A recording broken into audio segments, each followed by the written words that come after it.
Everyone dreams about living an uncommon life, but how we define that dream is very different for each of us. And for most, it's a lifelong pursuit. Welcome to the Uncommon Life Project podcast. We're going to introduce you to people who are living that life or enjoying the journey to get there. We're going to also give you some tools, tricks, and tips for starting or accelerating your own efforts to live an uncommon life, a life worth celebrating and savoring. Please welcome your hosts, Brian Dewhurst and Philip Ramsey. Hello and welcome everybody. This is your host, Philip Ramsey with the Uncommon Life Project. Thanks for listening. Thanks for tuning in. And we also have the one and only Brian Dewhurst. Welcome, Brian. Good morning. Good morning. Or afternoon if you're downloading this in the afternoon. It's a rainy Friday morning. It sure is here, but it might not be where you're at or listening. So welcome to the show. Brian and I are financial advisors. I hate that word, by the way. What do you do? Like, what do you do? And I say financial advisors, I always think like, I wish I could take that back. But what we really do is we are in tune with our clients. We listen to them and we try to help figure out how to make what they want to have happen faster or more efficiently. If that sounds like something that you want to get a part of, please reach out to us. We've been talking about the 7 sources of residual income this whole season on the Uncommon Life Project. Our company name is the Uncommon Wealth Partners, and you can go on www.uncommonwealth.com. Download our free PDF about the 7 sources of residual income. We started diving in on these because we've noticed that when people come to financial advisors, they only think about investments, stock, bonds, mutual funds, that kind of stuff. And there are so many more things that you can put your money to. And what we think is way more maybe advantageous. I don't know about advantageous, but it's fun and you control it and you can do things now instead of maybe wait till you're retired and have this big pot of money at the end of the rainbow. So today we are talking about 3. You're getting 3 in 1. It's a threefer. It's a threefer. Not 1, but 2. Or not 1, not 2, but 3.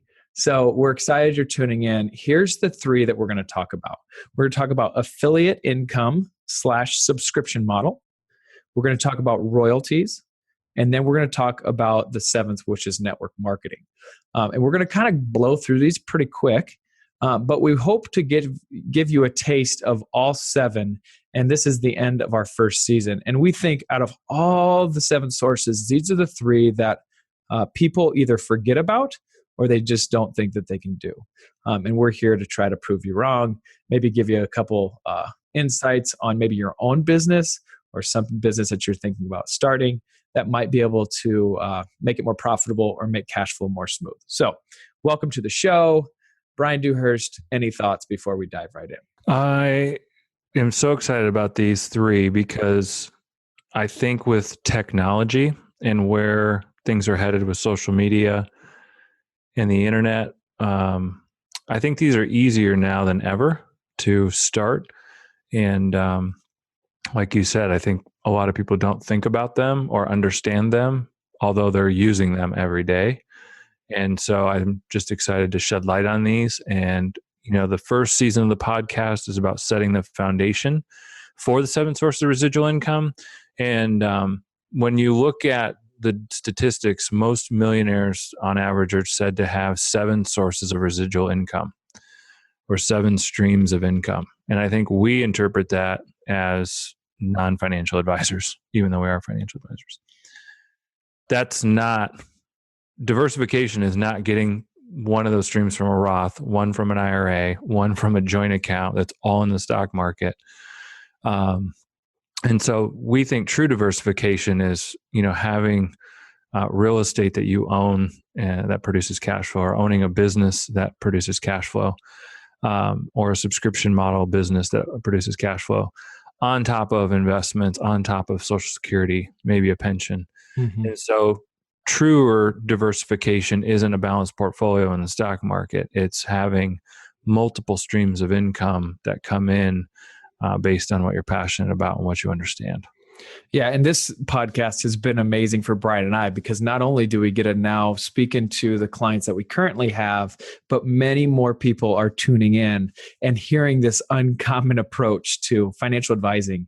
And it's been it's just been such a joy to be able to serve more people in this, sit down with them, listen to what their goals are, and give them really interesting options for them to get to where they want to go faster.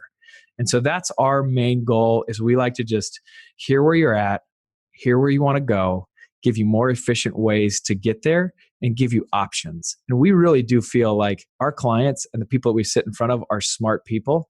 They just don't always have all the options.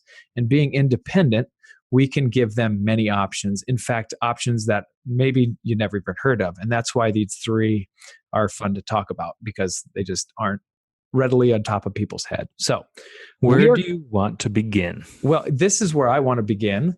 I want to begin on number 6, which is royalties. Then I want to go to subscriptions and affiliates and then network marketing. And so kind of why I'm going to go out of order here. I feel like royalties are pretty self-explanatory. And then it goes subscription and affiliate and network marketing. And it gets a little bit more, I wouldn't say controversial, but it seems like there's a little bit different headwind on the last two that I want to talk about. So, side note, Philip is working on the 7 Sources of Residual Income Controversial Index. Yes, I am. Wait. Yeah. More to come on that, I'm pretty sure. So let's go with royalties. Yeah. And you always say this is like real mailbox money. I think this is the closest thing to real passive income. I think when you hear the term passive, people automatically think that you're not doing anything. And with the other 6 sources, and certainly you can hire people where you're not doing anything, right? You can hire a property manager to manage your building. You can hire a financial advisor to manage your money. You can hire someone to run your franchise business. You can do those things. But I think this is truly where you could create one thing and profit from it for the rest of your life. And so I think the easiest way we think about this or see this, in the media or whatever, is probably music and or movie stars, Michael Jackson, Elvis, the people that their family or their estates are still getting money every month from the stuff they created 30 years ago. Mm-hmm. And it's not going to stop. Yep. And you'll even see, I think I saw an article where some corporation was trying to buy out Michael Jackson's family for all the future revenue that his content would generate.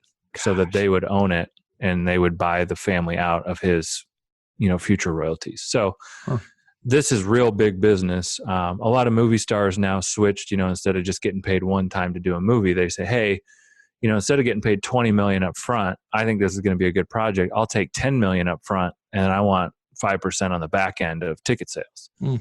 So you've seen movie stars push more into getting the future stream as opposed to just the upfront. Mm-hmm. And so what we kind of broke it down into like 4 or 5 main types of royalties. Like books, music, classes, inventions, or licensing. So. Yeah. So I think the one that we think is most tangible for I don't want to say the everyday person because I think we're all everyday people, but books. There's more books being written now than ever. With the internet, we have access to more information than ever. And so I really think of that Mitch Matthews interview that we had, and he talked about Create Space. I thought that was brilliant. And if you didn't listen to that one, that was, I think, a good one to go back and tune into. But he talks about Create Space and how everyone could publish a book right now and how readily available it is through this website, which is basically an Amazon website. It's called createspace.com. He does a really good job of diving into that. But I think, just to edify your point, that's exactly what you're talking about. It seems to be more accessible than all the other ones, unless you're already built that way to maybe or do classes. And I think the other thing I'd say about writing books, from just the little I've studied it, I'm not saying I'm an expert, but it just seems to me that the people that are professional writers write professionally. And what I mean by that is they literally try to write something every day. And Jerry Seinfeld, famous comedian, I know is not maybe a book author, but his whole thing on how he got started was he just wrote comedy every day. That was his goal. It wasn't to be the most, profitable comedian ever. Mm-hmm. It was, I need to write something every day. And so again, this whole idea of passive income is just passive. It's not. It actually takes mastery and professionalism. And in that, though, when you get to those disciplines and you create something, it can produce income perpetually. Yeah. It's very interesting to me. Somebody told me when someone dies, a library is lost. Basically, like all their experiences, all their wealth of knowledge just goes away because they've never documented it in one place. And I don't know if you remember this, but we had a client who showed us, I think his grandfather put together some kind of published book about the family. Do you About remember how this? they met. Yeah, it was about how Yes. they met. And how everyone had kids, and it was just like then he was there and then his kids were there, and it was obviously a little dated, but I thought what a valuable just asset for the family just to go back. And like I even read almost all of it. Like I was so geeking out about this one man who just cared enough to document his experience and then how it kind of pulled out, and how God was intervened. He had a huge faith story in it. But what, like that goes back to when someone dies and they don't do that, a library is lost. So yeah. that's something that, like, even if you've never thought about writing a book, maybe it's something that you just document for your family, just so you have some of your thoughts on a piece of paper, because they are valuable. Yeah, I want to highlight music really quick. I don't want to highlight it in the U2 sense or like Coldplay or those. But like even for us trying to figure out the music for our podcast, we went to these libraries where, people make, I don't know what you want to call it, basically bootleg popular songs or make it sound kind of like popular songs. But there's a whole other world of music out there where people are producing, music, and it's available to be purchased on websites. So if you want it on your podcast, or if you want it on the bumper for your YouTube channel, or you're producing an online TV show, there's libraries of musical content out there that you can make something once and people can keep buying it. So it's not just for the bands that make it to the top. There's lots of different ways to make money in music. I think the other one that I really want to key in on, because I think this is one of the fastest growing spaces, in business, is online classes. And I think you're seeing, you saw the proliferation of, I can't think of the name of it right now, but the one in Arizona, the online college thing. Phoenix, yeah. Huge business. And a lot of those online colleges have gotten fined for, manipulative tactics and all that. Even Trump was, our president was involved in some sort of online university business. And so you're seeing the proliferation of education in a different way. I mean, you can watch 10 YouTube videos on how to, spackle a bump on your wall and paint it. And you can figure out how to do things from just not going to college. There's different mediums. And so, and one of those ways is creating online courses. And there's different platforms where you can post these courses for people to buy. So, I mean, obviously you can host it on your website, but there's businesses like, there's a business called Udemy, which is an online class platform where you can post your content. Just think of it like a recorded PowerPoint presentation.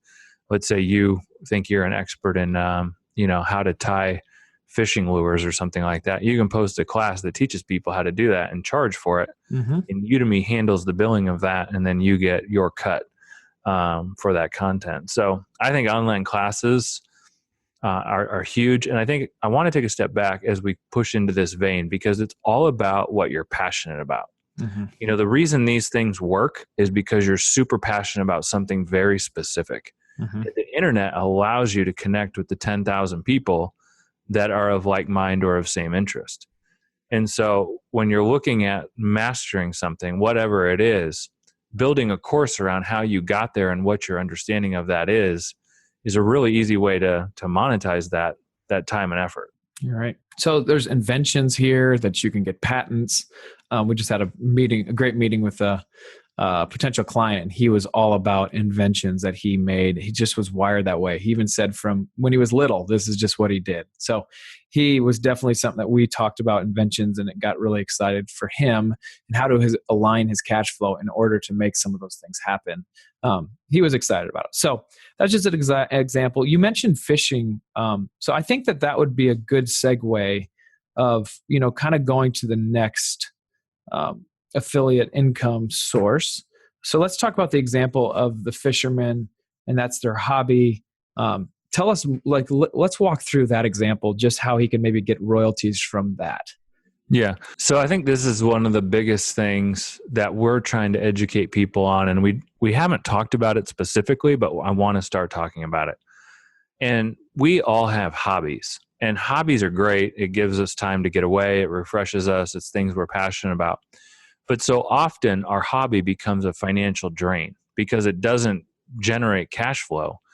And as we age, that hobby or passion gets bigger, right? Like as you have more money, let's say you're golfing, like you want to golf more, you want to golf more exotic courses, you want to retire and live on a golf course, right? All that takes money, and it's an expense. And I'll never forget this. Paul Walker, the actor who was in Fast and Furious, who unfortunately passed away, his hobby was really fast cars. And it was a total expense to him. And he was losing literally millions of dollars a year as a hobby trying to race Porsches. And then he got hooked up with this guy who was actually a financial advisor, who's the gentleman who got killed with him in that car.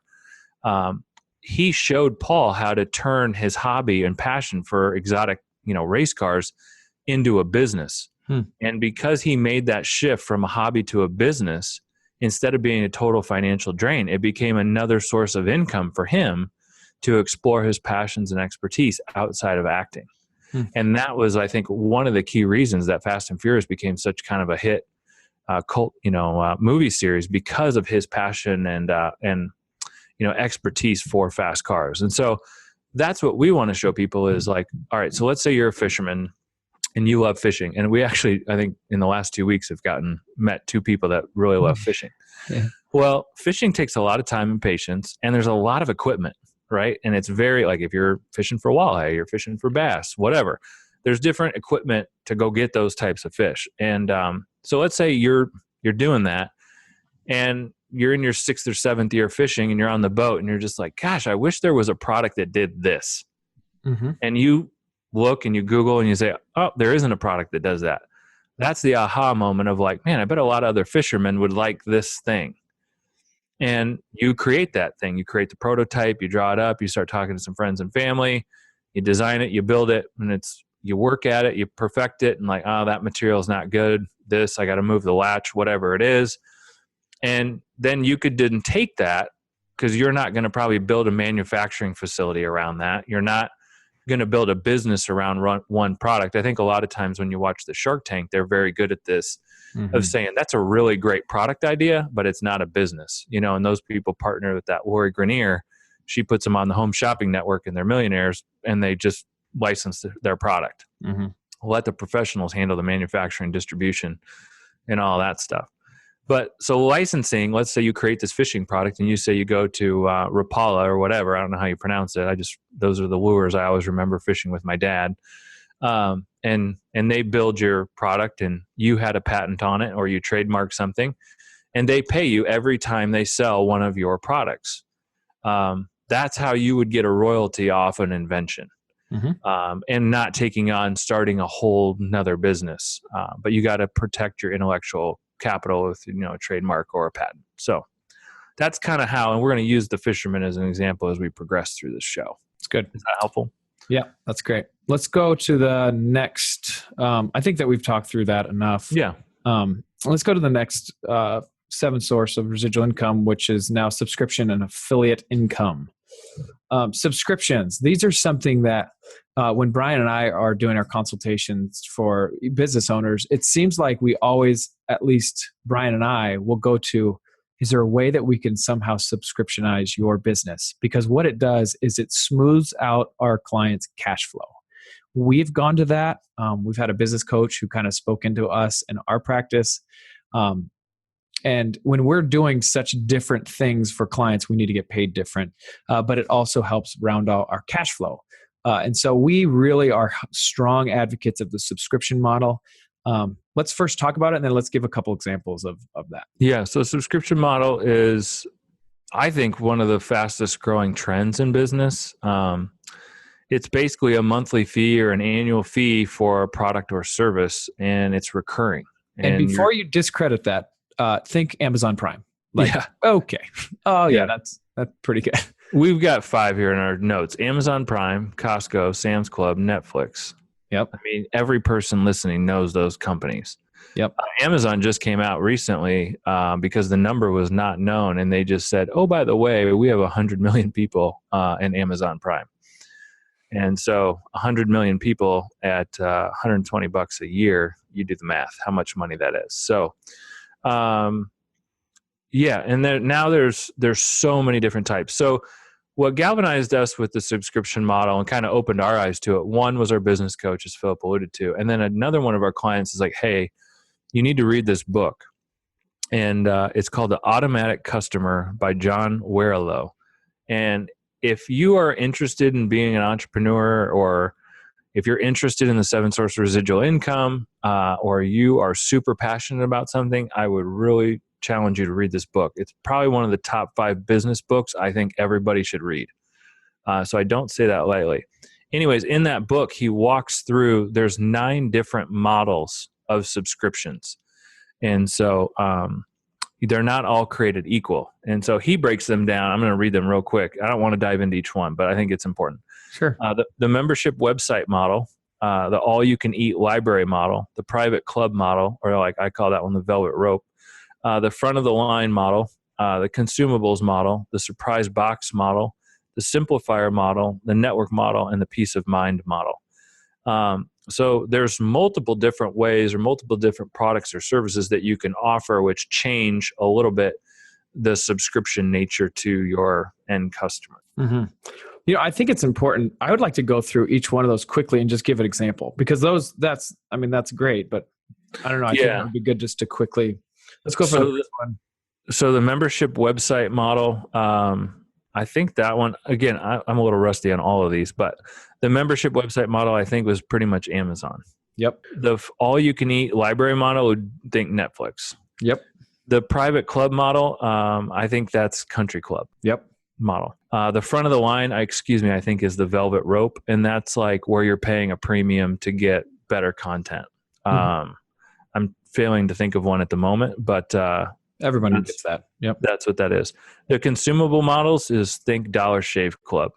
The surprise box model is like, I think that's like the wine thing, or like you're just paying one every month, and then it's something. Actually, the one that I like, this is a shout out because I've been so happy. If your spouse or future spouse, in my case, is their love language is gifts, getting gifts, I got Megan the FabFitFun subscription model. It's a box for women, and it sends them like jewelry and makeup and clothing and bags and stuff. And it's a subscription model, and they get to choose. Anyways, it's been super fun for us because it kind of takes some of the pressure off of me, and she gets to customize it and all that. So that would be the surprise box model. Yep. The simplifier model is something that's solving a problem. I can't think of one off the top of my head, but it was just something that simplifies your life. Well, like let's say there's a calculator that helps you with your budget. That would be something like that. Yep. Yeah. The network model, I'm failing to remember what that one is, but I think it's like giving you access to information. And so I would actually say that's probably the AirDNA, which we talk a lot about if you're interested in Airbnb, that's giving you access to some sort of data, and they charge a subscription fee. And then the peace of mind model is the example of that is your home security system. You're paying a monthly fee to feel safe. Another example of that would be LifeLock. For your like social security number and identity theft. So those are the 7 or the 9 sources that book talks about. And I think that's just good just to hear, just because when you're thinking about your business or somebody else's business, you can latch on pretty quickly to one of those. Like people will pay for that. I mean, there's definitely value there. And I would say for our clients, knowing that they can call us anytime is peace of mind. But it's also just like, that makes me feel like I'm paying you for the questions I'm asking you, because at first we just never had this model. And there were some clients who's like, I just didn't want to bother you because I didn't want to feel like I was taking advantage of you. So it's really helped us actually to have closer relationships with our clients because we've gone to the subscription model. And it's helped us tremendously. I want to go down one layer, because it's easy to say like, I've heard of Amazon Prime, Costco, or Sam's Club, but for like the average entrepreneur, that's like not tangible, right? Like I can't start the next Amazon. Yep. But I think there's a lot of tangible examples in our just everyday economy that are tangible. And so the one that comes to mind for me is like Massage Envy. I always get my mom like a Massage Envy gift card, but she does it like on the subscription, where traditional massage therapists, you really, you're trying to build rapport with people, but they got to get you to come in. You got to get them to come in, and you don't know what your cash flow is going to be. Yep. Well, then these massage a month clubs start, and it really smooths out the cash flow, for the massage therapist, and it's easier to build a business around it. So that's one example that I think is like really successful and tangible of just like a typical service provider that uses subscription model to smooth out their revenue, build client loyalty, and that type of thing. Yeah, and we've definitely done some consultations with people for health like reasons. Like there was a homeopathic doctor that we said, if you just take cash, wouldn't it feel better to have people on a subscription model where they would get 2, let's say, physicals a year or whatever it is, 2 times to see you, and you're just breaking that cost up into 12 months. And so that's their kind of health insurance as well, or something that they can budget for their health insurance. Well, it's $65 every month that goes to this clinic. And then they get to go, if they have a sore throat or they have some doctor. But it really would solidify his business quickly because he knew how many patients that he had. He just didn't know when they were going to come in. Therefore, his cash flow was super lumpy. And when they did come in, he'd have to charge them for it all. And it was just a big budget or big bill. So these people like that. We also talked to an eye doctor, and we talked about maybe going more to a subscription model. Just things that you maybe avoid going to because you know how expensive they're going to be. There's ways to maybe have a subscription on that. So yeah, I think it's fun to talk through, especially with different businesses, just see, is there a way that we can even our cash flow that it's even better offering for our clientele? Mm-hmm. So for our personal testimony, I think it's kind of fun to talk through that. We were always giving advice for free and then selling the contacts, if we're going with the eye doctor, selling the contacts for a commission, right? So now we charge for our eye exam. And then we also try to limit our costs with the glasses and the contacts. So that's really helped us. But there's other examples like car mechanics. I mean, you can start going through all these different industries and seeing how a subscription model could be overlaid on those and really help the overall business. And I think you hit the nail on the head too, that I don't think people appreciate. Like, budgeting is hard. Like, I mean, we have a lot of clients, and the biggest struggle is like, where did all my money go? And people don't want to track every penny. It's arduous now. And obviously your uncle Dave Ramsey, that's his big platform, track every penny. And I think there's truth in it, but it's just difficult and it's time consuming. Really? And so when you have a subscription model for the things that you feel like you need or want, it is a kind of a good way to budget for it. And I'm a huge proponent that I can't believe car mechanics don't have a subscription model. I think it is the single biggest opportunity.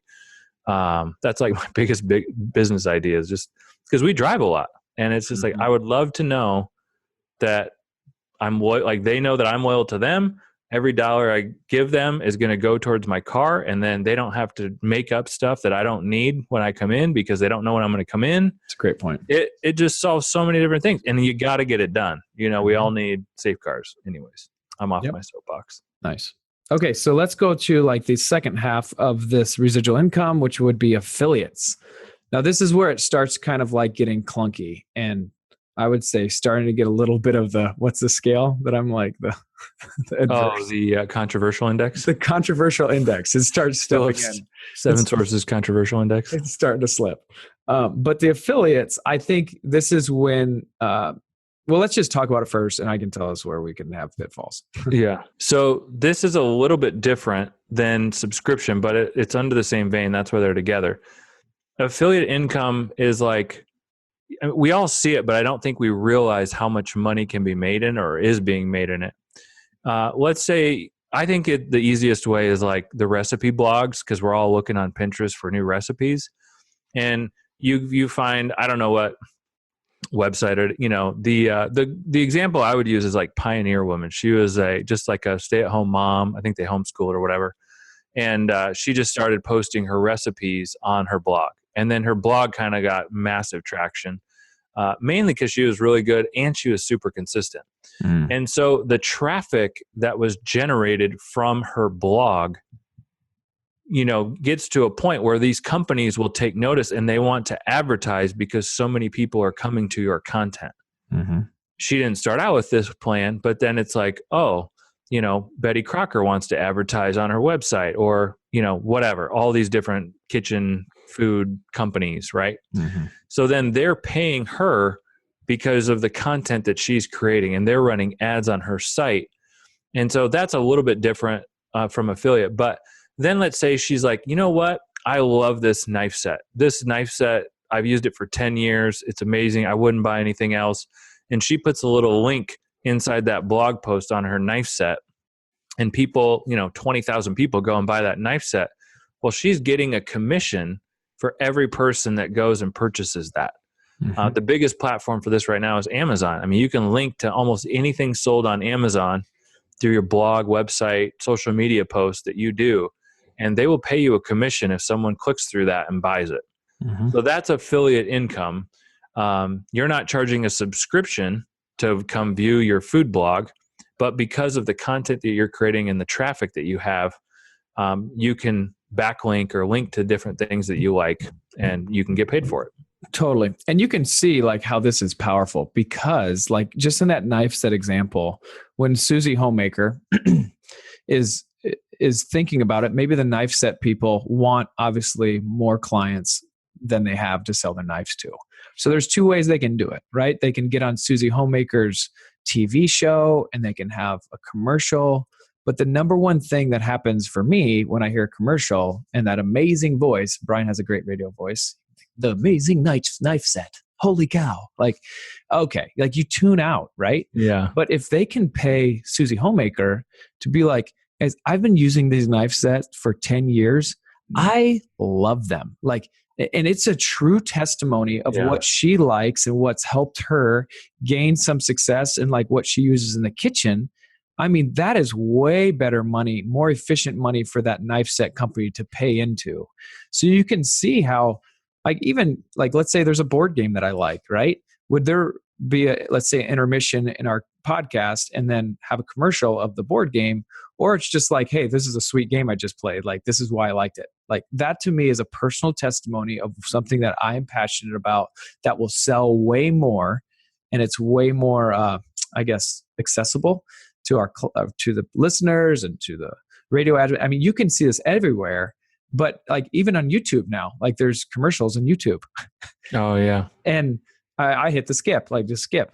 But if it's somebody that I really know, like, and trust, or I think I do because they're on a platform and they're talking about it, like I think Dave Ramsey, when this happens, or I think Glenn Beck, like he talked about a board game, but it was like, is this a commercial or not?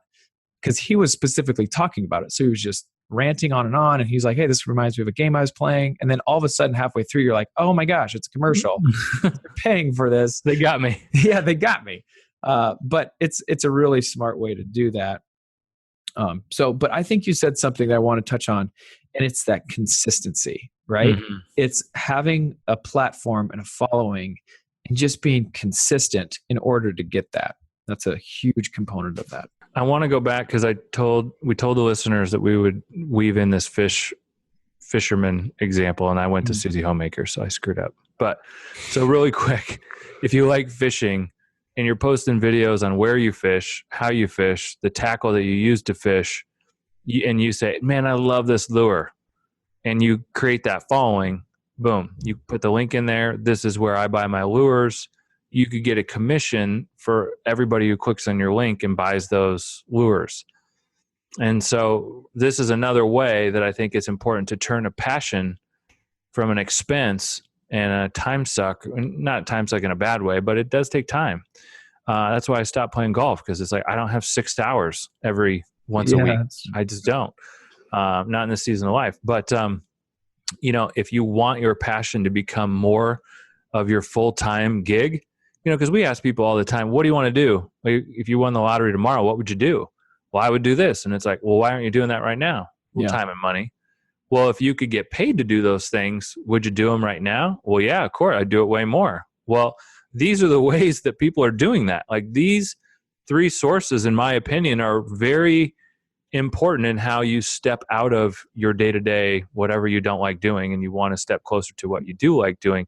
These three, especially subscription models and affiliates, is a big way where you can start generating real money based on the time and energy you're putting into your passion or hobby of what you want to do when you're done working. Yep. So it's a great way to monetize your passion and experience in something. It's just a great way. So, are we ready? I think we're about ready to go to network marketing.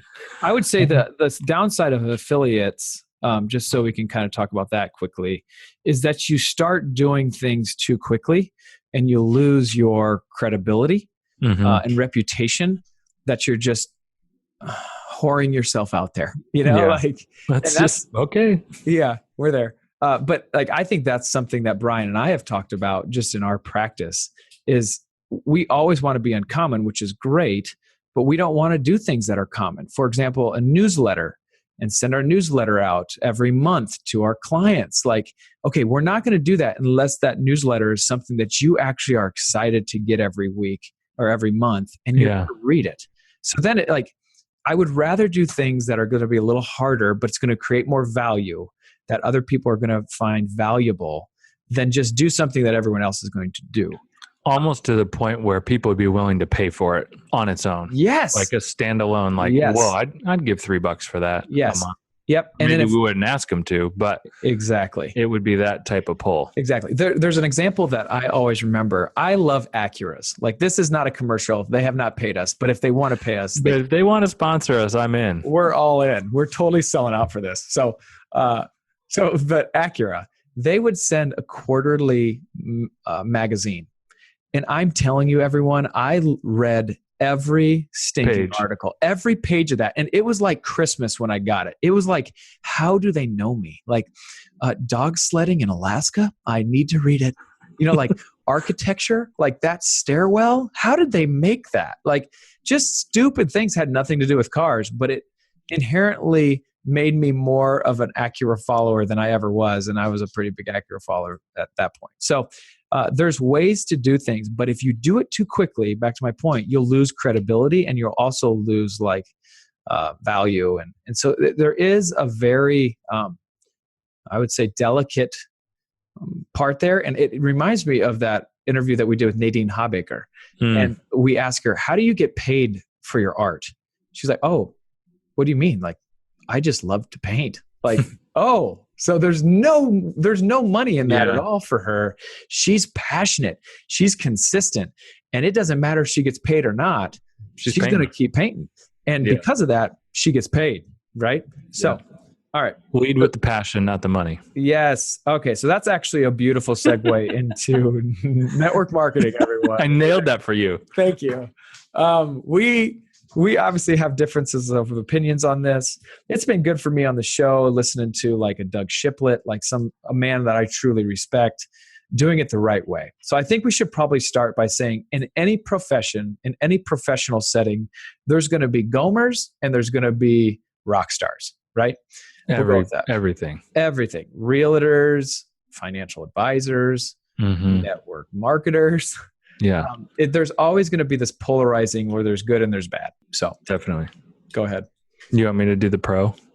Yeah. And I'm saying there are pros. Yeah. Network marketing. I want to do a little data. And again, this isn't like, I don't know how factual this is. I'm going to try to keep it high level, but from the research I've done, network marketing has produced more millionaires than any other industry in the world. It's been around for about, to my understanding, about 60 to 70 years. And so the pros that I just wrote down about network marketing, I've been involved in network marketing. My fiance's been involved in network marketing. I have a lot of network marketing it's friends. Like a fly with a light. It just seems like Brian is just attracted to these things. It's great. It's a fascinating business model. It really is. But what I tell people is it's the simplest business model, but it's the hardest business because it's people. And, Philip's probably arguably one of the best people I've ever met and with people. But it's difficult. It's a difficult and an emotional business, and it can eat you alive. And so with that, I think the pros for network marketing is, we meet a lot of people too that they're looking and searching for like an idea, and I think about McDonald's. If you watch the movie The Founder, which I don't know how accurate that is to the Ray Kroc story and all that. But anyways, if you watch that, his first couple McDonald's that he franchises are to his kind of like rich country club buddies. And then he goes to their store and there's just trash everywhere and they're really run poorly. And then he finds like a first young couple who's just looking for an opportunity. And that McDonald's is everything to that young couple, and they just run it. It's immaculate. Everything's just perfect. And then he starts recruiting young couples because that was what he was looking for, And so, and those young couples were looking for an opportunity to work hard, do good work, make a profit, and treat people with respect. I think that's what network marketing can provide for a lot of people that can't financially afford to invest in a franchise, can't financially afford to start their own business, maybe can't afford to get into real estate for whatever reason. There is such a low financial, monetary capital startup cost to getting into network marketing. It really is one of the easiest ways to start building a business with almost, very little money down. I mean, you can literally start a business with less than $1,000, less than $500. Mm-hmm. And if you work it like a business and you treat it with respect and you pursue mastery and professionalism, you can become a multimillionaire in network marketing. But to your point, you have to treat people with respect. You can't lead people on. You have to be disciplined in communication, leadership development, and you have to treat it like a business. With that, a lot of the research says that most Americans would be ecstatic with an extra $500 a month. And I think that's why network marketing is really powerful, because if you do get passionate about a product, which is kind of funny because as Philip and I are getting more and more clients, it's like the last few, they're getting income off of network marketing. And originally they were like, I hate network marketing. I'll never do it. It's not for me. But they got involved with a product that they're super passionate about for whatever reason. And it is a way that they could generate a couple $100 extra a month, and be around like-minded people, be around people that are pursuing growth and mastery, and being around people that want to design their own life. And network marketing helps provide that, because you can do it whenever you want, from wherever you want, and kind of market yourself however you want. And that's a pro, that's also a con, because there's a lot of people doing it the wrong way and turning a lot of people off from it. So the other pro for network marketing is business services are in place. You don't have to do accounting. You don't have to, hire, you don't have to be the HR manager and the plant operations manager. You're not shipping stuff. The company is generally taking care of most of the business operation. You are literally just, trying to market the product and or recruit and equip other people to market the product. Yep.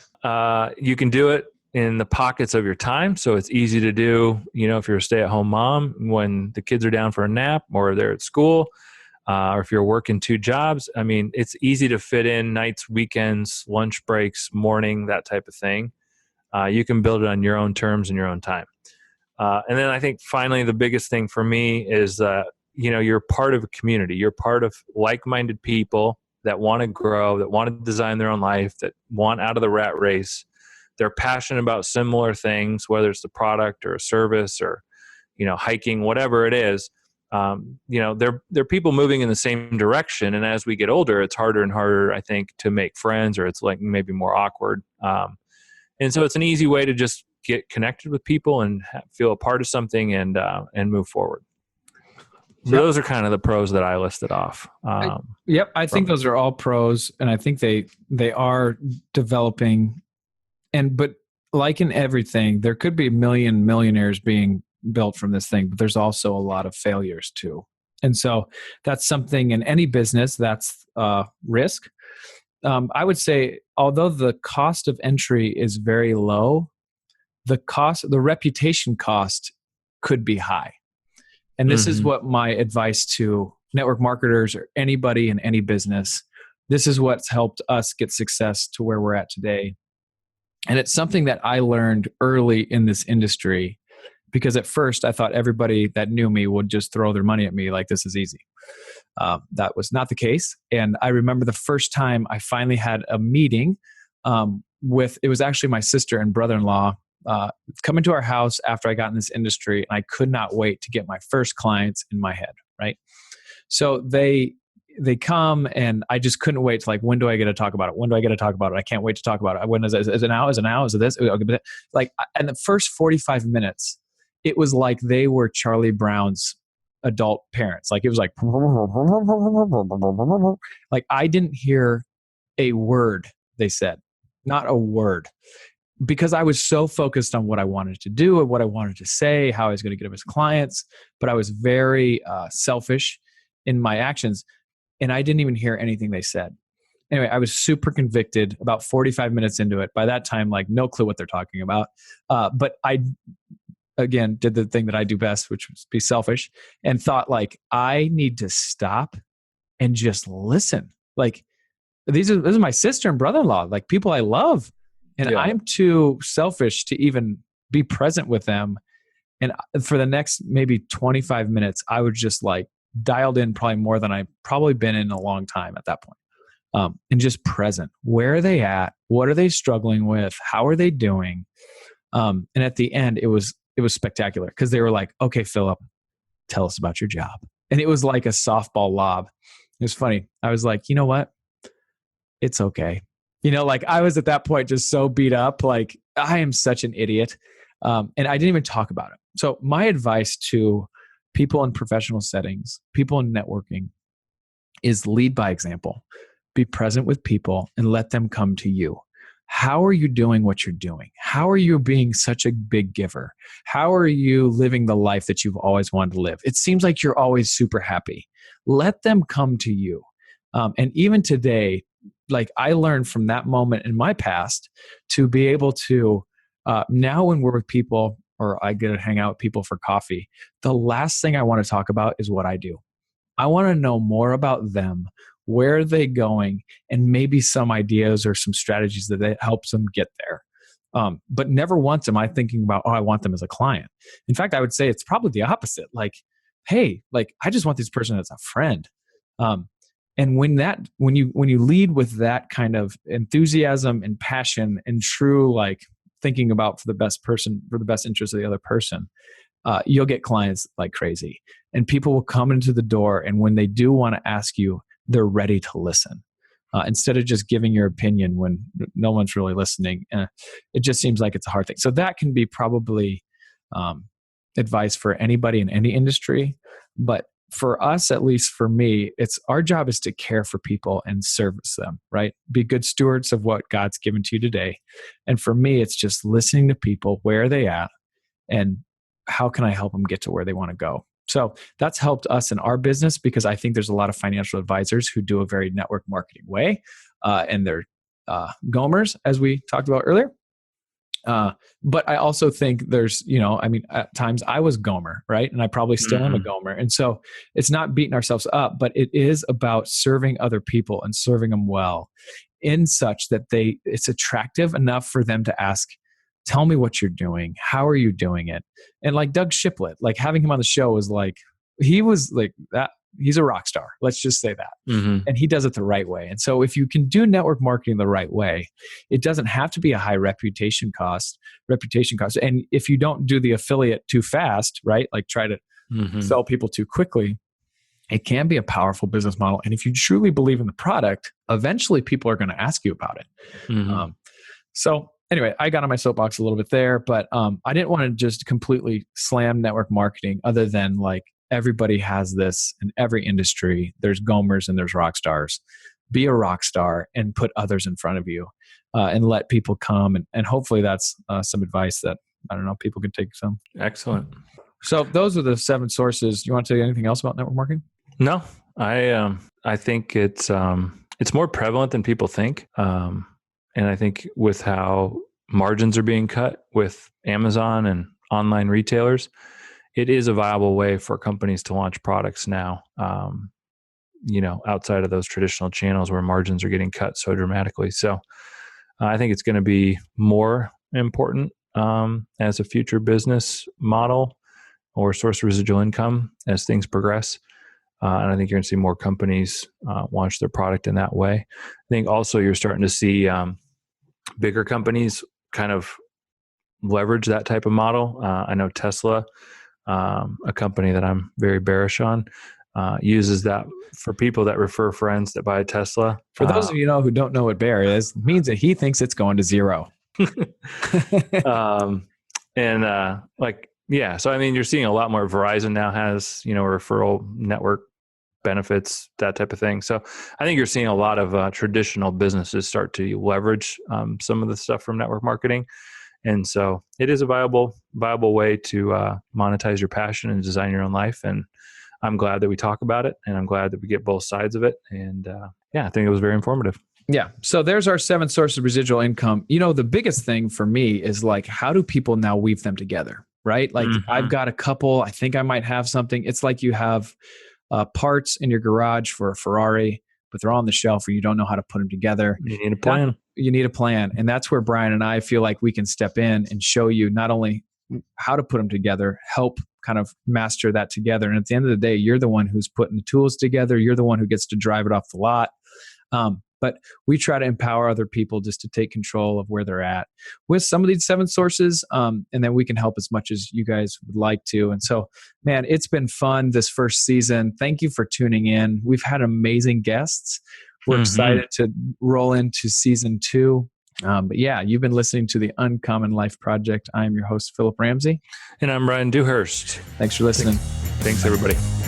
That's all for this episode of the Uncommon Life Project, brought to you by Uncommon Wealth Partners. Be sure to visit uncommonwealth.com to learn more about our services. Don't miss an episode as we introduce you to inspiring people who are actively pursuing an uncommon life.